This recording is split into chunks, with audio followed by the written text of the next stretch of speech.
Hello എല്ലാവർക്കും നമസ്കാരം. പുതിയൊരു വീഡിയോയിലേക്ക് സ്വാഗതം. നമുക്കിന്ന് ഈ വീഡിയോയിലൂടെ export promotion measures in India എന്താണെന്ന് മനസ്സിലാക്കാം. നമുക്ക് വീഡിയോയിലേക്ക് കിടക്കാം. Export promotion measures in India നമുക്ക് അതിൽ എന്താണെന്ന് നോക്കാം. Export promotion measures in India are initiatives and policies implemented by the government. അതായത് ഇന്ത്യൻ ഗവൺമെന്റ് മുൻകൈ എടുത്തുകൊണ്ട് നടപ്പിലാക്കുന്ന ചില പദ്ധതികളാണ് എക്സ്പോർട്ട് പ്രൊമോഷൻ മെഷേഴ്സ് എന്ന് പറയുന്നത്. എന്തിനു വേണ്ടിയിട്ടാണ് മുൻകൈ എടുക്കുന്നത്? ടു എൻകറേജ് എക്സ്പോർട്ട്, അതായത് എക്സ്പോർട്ട് എൻകറേജ് ചെയ്യുന്ന, എക്സ്പോർട്ടിനെ പ്രോത്സാഹിപ്പിക്കുന്നതിന് വേണ്ടിയിട്ടാണ് ഇന്ത്യ ഇത് എങ്ങനെ ചെയ്യുന്നത്. മാത്രമല്ല enhance the competitiveness of Indian products in the global market. Global മാർക്കറ്റിൽ ഇന്ത്യൻ ഉൽപ്പന്നങ്ങളുടെ ആ ഒരു കോമ്പറ്റിറ്റീവ്നെസ് വർദ്ധിപ്പിക്കുന്നതിന് വേണ്ടിയിട്ടും and boost foreign exchange earnings, അതായത് വിദേശ നാണ്യം കൂടുതൽ കിട്ടുന്നതിന് വേണ്ടിയിട്ടൊക്കെയാണ് ഇന്ത്യ ഈ മുൻകൈ എടുത്ത് ഈ നടപടി സ്വീകരിക്കുന്നത്.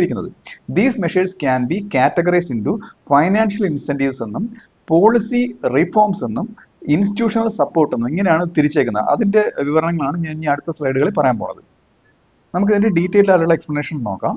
Below is A detailed explanation. അതിൽ ഒന്നാമത്തത് ഫൈനാൻഷ്യൽ ഇൻസെന്റീവ്സ് ആണ്. അതായത് അതിൽ ഒന്നാമത്തത് ഡ്യൂട്ടി എക്സംഷൻ, അതായത് ഡ്യൂട്ടി ഒഴിവാക്കുന്നതും ഡ്രോബാക്ക് സ്കീംസ് ഒക്കെ, അതായത് ഈ ഡ്യൂട്ടി എന്തെങ്കിലും ഒക്കെ ഉണ്ടെന്നുണ്ടെങ്കിൽ അത് പിൻവലിക്കുന്നതായിട്ടുള്ള സ്കീമാണ് ഒന്നാമത്തേന്ന് പറയുന്നത്. അടുത്തത് അഡ്വാൻസ് ഓതറൈസേഷൻ സ്കീം എന്ന് പറയും. അതായത് allows duty free import of inputs required for export production. അതായത് ഒരു വിദേശത്തിൽ നിന്ന് ഒരു സാധനം ഇറക്കുമതി ചെയ്യുന്നത്, അതായത് ഇൻപുട്ട് വെച്ചാൽ റോ മെറ്റീരിയൽ ഇറക്കുമതി ചെയ്യുന്നത് ഡ്യൂട്ടി ഫ്രീ ആയിട്ടായിരിക്കും. ആ ഇൻപുട്ട് ഉപയോഗിച്ച്, ആ റോ മെറ്റീരിയൽ ഉപയോഗിച്ചുകൊണ്ട് ഇന്ത്യയിൽ ഫിനിഷ്ഡ് പ്രൊഡക്ട്സ് ഉണ്ടാക്കുകയും അത് എക്സ്പോർട്ട് ചെയ്യുകയും ചെയ്യുന്നു. അപ്പോഴത്തേക്ക് ഇറക്കുമതി, ആ റോ മെറ്റീരിയൽ ഇറക്കുമതി ചെയ്യുന്നതിന് ഡ്യൂട്ടി ഇല്ല. അങ്ങനെ ഒരു സ്കീമാണ് ഇത്. അടുത്തത് ഡ്യൂട്ടി ഡ്രോബാക്ക് സ്കീം. അതായത് ഈ ഇൻ കേസ് ആ വിദേശത്തിൽ നിന്നുള്ള ഇറക്കുമതിയിൽ ഡ്യൂട്ടി ചുമത്തിയിട്ടുണ്ടെന്നുണ്ടെങ്കിൽ അത് ആ ഇൻപുട്ട്, ആ റോ മെറ്റീരിയൽ ഉപയോഗിച്ച് പ്രൊഡ്യൂസ് ചെയ്തിട്ട് ആ ഫിനിഷ്ഡ് പ്രൊഡക്റ്റ് എക്സ്പോർട്ട് ചെയ്യുമ്പോഴത്തേക്ക് ആ ചുമത്തിയ ഡ്യൂട്ടി തിരിച്ചു കൊടുക്കുന്ന പദ്ധതി, അതായത് ഡ്യൂട്ടി ഡ്രോബാക്ക് സ്കീം എന്ന് പറയും. Refunds duties paid on imported inputs used in the manufacture of export goods. അടുത്തത് പ്രൊഡക്ഷൻ ലിങ്ക്ഡ് ഇൻസെന്റീവ് സ്കീമാണ്. അതായത് PLI സ്കീം എന്ന് പറയും. ഇതെന്ന് പറയുന്നത് provides financial incentives to specific സെക്ടേഴ്സിന് മാത്രം കൊടുക്കുന്ന ഒരു ഫൈനാൻഷ്യൽ ഇൻസെന്റീവ് ആണ്. അതായത് ഏതൊക്കെയാണ്? സച്ച് ആസ് ഇലക്ട്രോണിക്സിന്, ഫാർമസ്യൂട്ടിക്കൽസിന്, ഇതിന്റെയൊക്കെ എക്സ്പോർട്ട് കൂട്ടുന്നതിന് വേണ്ടിയിട്ട് to promote manufacturing and exports. Okay. അടുത്തത് ഇൻട്രസ്റ്റ് ഈക്വലൈസേഷൻ സ്കീം എന്ന് പറയും. അതായത് offers a subsidy on interest rate, അതായത് പലിശ കുറച്ച് കൊടുക്കുന്നു, അതായത് പലിശയ്ക്ക് ഒരു സബ്സിഡി കൊടുക്കുന്നു. ഏതിലൊക്കെയാണ്? For pre shipment, post shipment, ഇങ്ങനെയുള്ള ചില കാര്യങ്ങളുണ്ട്. അതിനൊക്കെ ആൾക്കാർ കടം എടുക്കുമ്പോഴത്തേക്കും അതിന് പലിശ ഈടാക്കും. അതിനൊക്കെ പലിശ കുറച്ച് കൊടുക്കുന്നു. Okay.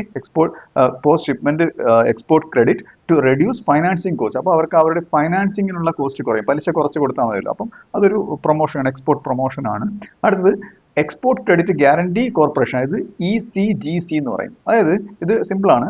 Provides credit insurance to exporters to safeguard against risks, അതായത് റിസ്കിൽ നിന്നും സംരക്ഷിക്കുന്നതിന് വേണ്ടിയിട്ട് ചില ക്രെഡിറ്റ് ഇൻഷുറൻസ് കൊടുക്കുന്നതാണ്. അതായത് ഉദാഹരണത്തിന് ഇപ്പം പേയ്മെന്റ് ഡിഫോൾട്ട്സ് എന്നൊരു സംഗതിയുണ്ട്. അതായത് ഇപ്പം ബോറോവർ തിരിച്ച് പൈസ കൊടുത്തില്ലെങ്കിൽ, ഈ എക്സ്പോർട്ട് ചെയ്യുന്ന ആൾക്ക് ബോറോവർ, ആ സാധനം മേടിച്ച ആള് പൈസ കൊടുത്തില്ല എന്നുണ്ടെങ്കിൽ അതിനൊരു ഇൻഷുറൻസ് കൊടുക്കുന്ന ഒരു പദ്ധതി. അപ്പൊ ഇതൊക്കെ ഇതിൽ ഉൾപ്പെടും.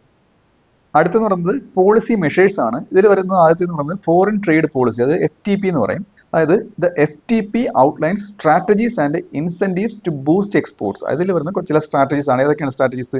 ഇൻക്ലൂഡ് ടാക്സ് എക്സംഷൻ, ടാക്സ് ഒഴിവാക്കി കൊടുക്കുന്നത്, സിംപ്ലിഫൈഡ് കംപ്ലയൻസ് പ്രൊസീജിയേഴ്സ്, അതായത് എന്തെങ്കിലും നിയമ തടസ്സങ്ങൾ ഉണ്ടെന്നുണ്ടെങ്കിൽ എക്സ്പോർട്ടിന് അതെല്ലാം പെട്ടെന്ന് മാറ്റി കൊടുക്കുന്നത്, ആൻഡ് മാർക്കറ്റ് ആക്സസ് സപ്പോർട്ട്, എവിടെയാണ് എക്സ്പോർട്ട് ചെയ്യുന്നതിന് അത് ആ രാജ്യത്തിന്റെ എവിടെയാണ് ആ ഉൽപ്പന്നം വിറ്റഴിക്കേണ്ടത് എന്നുള്ള ആ ഒരു മാർക്കറ്റ് ആക്സസിന്റെ ഒരു സപ്പോർട്ട് കൊടുക്കും. അടുത്തത് merchandise exports from India scheme, MEIS എന്ന് പറയും. ഇത് പഴയ ഒരു സ്കീമിനെ റീപ്ലേസ് ചെയ്തുകൊണ്ടാണ് ഇത് വന്നത്. അതായത് replaced by the remission of duties and taxes on exported products, അതായത് RODTEP എന്ന് പറയും. ഇതിനെ റീപ്ലേസ് ചെയ്തുകൊണ്ടാണ് ഇത് വന്നത് ഈ സ്കീമിനെ. അതായത് ഈ സ്കീമിന് എന്താണെന്ന് വെച്ച് കഴിഞ്ഞാൽ വിച്ച് റീഇംബേഴ്സസ് ടാക്സ്. സിമ്പിൾ ആണിത്. ആ ചുമത്തിയ ടാക്സ് തിരിച്ചു കൊടുക്കുന്നു, GST ഒഴികെയുള്ള, and duties not covered under GST യിൽ വരുന്ന കാര്യങ്ങൾ ഒഴികെയുള്ള ബാക്കി എല്ലാ ഡ്യൂട്ടീസും, ഈ എക്സ്പോർട്ട് സംബന്ധമായ ഡ്യൂട്ടിയെല്ലാം തിരിച്ചു കൊടുക്കുന്ന ഒരു പദ്ധതിയാണ്, ഒരു പോളിസിയാണ് ഇത്. അടുത്ത പോളിസി എന്ന് പറയുന്നത് സ്പെഷ്യൽ എക്കണോമിക് സോൺസ് ആണ്. SEZ എന്ന് പറയും. SEZs ഓഫർ ടാക്സ് ഹോളിഡേസ് കൊടുക്കും, അതായത് ടാക്സ് പേ ചെയ്യുന്നതിന് ചില കാലതാമസം അനുവദിച്ചു കൊടുക്കും. അടുത്തത് സിംഗിൾ വിൻഡോ ക്ലിയറൻസ്, അതായത് പ്രൊസീജിയേഴ്സ് ഒക്കെ ഒന്ന് ഈസി ആയി കൊടുക്കും, എക്സ്പോർട്ടിന്റെ പ്രൊസീജിയേഴ്സ്, ആൻഡ് ഇൻഫ്രാസ്ട്രക്ചർ സപ്പോർട്ട് കൊടുക്കും. എന്തിനാണ്? ടു എക്സ്പോർട്ട് ഓറിയന്റഡ് യൂണിറ്റ്സിന്, എക്സ്പോർട്ട് ഓറിയന്റഡ് ആയിട്ടുള്ള യൂണിറ്റ്സിന് ഇൻഫ്രാസ്ട്രക്ചർ ആയിട്ടുള്ള സപ്പോർട്ട് കൊടുക്കും. അത് കപ്പൽ ആങ്കർ ചെയ്യാനുള്ളത്, അല്ലെന്നുണ്ടെങ്കിൽ ആ ഒരു എക്സ്പോർട്ട് ഫെസിലിറ്റീസ്, ആ ഒരു ഇൻഫ്രാസ്ട്രക്ചർ ഫെസിലിറ്റീസ്, കമ്മ്യൂണിക്കേഷൻ ഫെസിലിറ്റീസ് കൊടുക്കും. അടുത്തത് അടുത്തത് reduction in tariffs and trade barriers, അതായത് ടാരിഫ് കുറച്ച് കൊടുക്കും, ട്രേഡ് ബാരിയേഴ്സ് ഒക്കെ ഒഴിവാക്കി കൊടുക്കുന്നത്. നമുക്ക് ഇതൊരു കോമൺ ആയിട്ടുള്ള ഒരു പോളിസിയാണ്, നമുക്കറിയാവുന്നതാണ്. ഇപ്പം ലോവറിങ് ഇമ്പോർട്ട് ടാരിഫ് കുറച്ച് കൊടുക്കുക. ഏതിനാണ്? ഓൺ റോ മെറ്റീരിയലാണ്. അത് ഈ റോ മെറ്റീരിയൽ ഉപയോഗിച്ചിട്ട് വേണം പ്രൊഡ്യൂസ് ചെയ്തിട്ട് ആ ഫിനിഷ്ഡ് പ്രൊഡക്ട്സ് എക്സ്പോർട്ട് ചെയ്യാനായിട്ട്. ഓക്കെ, ആൻഡ് ഇന്റർമീഡിയറ്റ് ഗുഡ്സിനും റോ മെറ്റീരിയൽസിനൊക്കെ ആ ഒരു ഇമ്പോർട്ട് ടാരിഫ് ഒഴിവാക്കി കൊടുക്കും. അപ്പോൾ അത് ഉപയോഗിച്ച് ഒരുപാട് ഉൽപ്പന്നങ്ങൾ ഉണ്ടാക്കാൻ സാധിക്കും, എക്സ്പോർട്ട് ചെയ്യാൻ സാധിക്കും, to reduce production cost for export industries. അടുത്തത് ഇൻസ്റ്റിറ്റ്യൂഷണൽ സപ്പോർട്ടാണ്. അതായത് ഇന്ത്യയുടെ ഗവൺമെന്റ്, ഒരു രാജ്യത്തിന്റെ ഗവൺമെന്റ് ആ എക്സ്പോർട്ടേഴ്സിനെ സപ്പോർട്ട് ചെയ്യുന്നത്. ഇവിടെ ഇന്ത്യയെ പറ്റിയാണ് നമ്മൾ പറയുന്നത്. അപ്പം ഇന്ത്യ ഗവൺമെന്റ് കൊടുക്കുന്ന സപ്പോർട്ടാണ്. അതായത് എന്തൊക്കെയാണ്? എക്സ്പോർട്ട് പ്രൊമോഷൻ കൗൺസിൽസ് എന്ന് പറയും. ഇവരാണ് അതിന്റെ ഈ സപ്പോർട്ട് ചെയ്യുന്നതിന് വേണ്ടിയിട്ട് മുന്നോട്ട് വരുന്നത്. അതായത് EPCs എന്ന് പറയും. ഓക്കെ, അതായത് സെക്ടർ സ്പെസിഫിക് കൗൺസിൽസ്. ഒരു സെക്ടറിന്, ഓരോ ഇപ്പം പ്രൈമറി സെക്ടർ ആണോ സെക്കൻഡറി സെക്ടർ ആണോ, ഏതൊരു സെക്ടറിന് വേണ്ടി പ്രത്യേകം കൗൺസിൽസ് ആണ്. That provide exporters with market intelligence, അതായത് ഏതൊക്കെ ഉൽപ്പന്നങ്ങളാണ് വിദേശത്ത് ഡിമാൻഡ് കൂടുതലുള്ളത് അതിനെപ്പറ്റിയുള്ള വിവരങ്ങൾ കൊടുക്കുന്നു. ട്രേഡ് ഫെയർസ്, അതായത് അവരുടെ ഉൽപ്പന്നങ്ങൾ എക്സിബിറ്റ് ചെയ്യാനുള്ള, പ്രദർശിപ്പിക്കാനുള്ള, അതായത് വാങ്ങുന്നവർക്ക് ഇങ്ങനെയുള്ള സാധനങ്ങളൊക്കെ ഇന്ത്യയിൽ അവൈലബിൾ ആണ് എന്ന് കാണിച്ചു കൊടുക്കുന്ന, ഷോക്കേസ് ചെയ്യാനുള്ള അവസരം കൊടുക്കുന്നു. ആൻഡ് കപ്പാസിറ്റി ബിൽഡിംഗ് സപ്പോർട്ട്, അതായത് കൂടുതൽ എക്സ്പോർട്ട് ചെയ്യാനായിട്ട് കൂടുതൽ മുന്നോട്ട് വരുന്നതിന് അവരുടെ ഒരു കപ്പാസിറ്റി ബിൽഡ് ചെയ്യുന്നുള്ള ഒരു സപ്പോർട്ട് കൊടുക്കുന്നു. അടുത്തത് ഇന്ത്യൻ ട്രേഡ് പ്രൊമോഷൻ ഓർഗനൈസേഷൻ, അതായത് ITPO. ഓക്കെ, ഇതൊക്കെ ഇന്ത്യയിലുള്ള ഓർഗനൈസേഷൻസ് ആണ്. എങ്ങനെയാണ്?